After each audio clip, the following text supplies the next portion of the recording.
accidentally worn a dress belonging to my deceased older sister, Gwendolyn Stokes, to a family banquet. Because of that, my husband, Thomas Torres, goes quiet with fury. He then sentences me to a punishment of kneeling in the snow for 3 long hours. The blizzard chills me to the bone. My son, Robin Torres, makes fun of me while hurling snowballs at me. No matter how much you dress up, you'll always be a phony. Don't think you can go around replacing my mommy just because you've changed into her dress. As I stare at Robin's face, which bears some resemblance with mine, I feel my heart breaking. He has no idea that I'm his actual mother. On the year Gwendolyn passed away, Thomas, who drank himself into a stupor, mistook me for her. That night, he kept moaning Gwendolyn's name and whispering sweet nothings to me. That was how I got pregnant with Robin. Thomas has forbidden me from telling anyone the truth. On the other hand, I can't bear to leave my own child alone. So, I begged Thomas repeatedly to let me stay in the Torres residence. During my stay here, Thomas gives me the cold shoulder all the time. Only when he needs to vent his desire does he seek me out. What I didn't expect is that Robin hates my guts as well. Not only does he keep pulling pranks on me from time to time, but he also curses at me. Shameless women like you have no right to stay in my home. Once I grow up, I'll definitely kick you out. Now, I can finally respond to him. Oh, I don't have to wait for you to grow up at all. Tomorrow, I'll pack my things and leave. I no longer want to remain as someone else's replacement and continue living a life of humiliation. This time, I'm going to pursue a life of my own.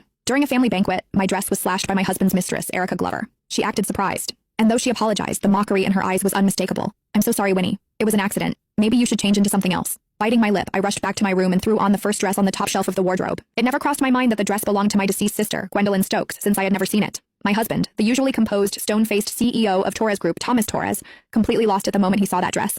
I was forced to change out of Gwendolyn's dress before being made to kneel in the snow for 3 hours straight, in nothing but my torn, ruined dress. The heavy snow was bone-chilling, making it hard to even breathe. After what felt like an eternity, a child's soft voice reached my ears. Who said you could wear my mom's dress? You deserve to freeze to death. I opened my eyes with effort and saw my son, Robin Torres, right in front of me. Suddenly, a huge snowball slammed into my body. The sharp pain knocked me off balance, and I collapsed straight into the snow. No matter what you wear, a fake will always be a fake. Don't think you can replace my mom just because of what you're wearing, Robin shouted while pelting me with more snowballs. Looking at the face that was so similar to mine made my heart ache as if it were being stabbed. Robin didn't know that I was his real biological mother. He had always believed that his birth mother was Gwendolyn. In his eyes, I was just a vicious woman trying to take his real mother's place. A shameless woman like you doesn't deserve to stay in our family, he yelled. When I grow up, I'll kick you out. A burning pain rose in my throat. I struggled to pull myself up, brushing the snow off my body. 5 years ago, I had been on my knees outside this villa for 3 whole days, begging Thomas to let me in just so I could stay by Robin's side and see him a little more.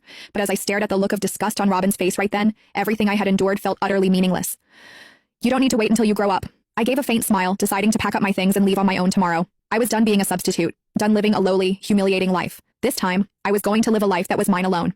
After kneeling in the snow for so long, I blacked out after only taking a few steps. When I came to, the white ceiling and Thomas's face came into view. He'd returned to his usual stern composure. With a cold expression, he set a steaming bowl of tomato soup on the bedside table. Have you learned your lesson? I stayed silent and kept my head down, refusing to meet his eyes. My knees still ached, and after 3 whole hours of being out in the cold, my throat hurt so badly I could hardly speak. Thomas remained unbothered as he stirred the hot soup idly. In the Torres household, mistakes come with consequences. That's the rules, and there are no exceptions. Rules. That was the word he said most to me ever since I arrived at this place.